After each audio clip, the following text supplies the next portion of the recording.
অনেকদিন ধরেই মাকে বলছিলাম যে আমার চুলটা একটু কেটে দিতে, কিন্তু মায়ের তো কাল পরশু করতে করতে আর হচ্ছিলই না। ফাইনালি আজকে চুলটা কাটবো।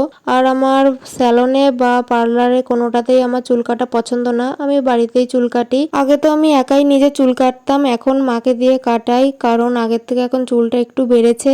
আর মা তো বলছিল চুল না কাটলেও চলবে, শেপেই আছে, তাও একটু শেপ করে দিই। আমি বললাম না, আমাকে একটু বেশি করে চুল কেটে দাও। প্রথমে একবার শেপ করার জন্য কেটেছিল, তারপরে আরো ওইটুকুনি আবার কাটা হয়েছে।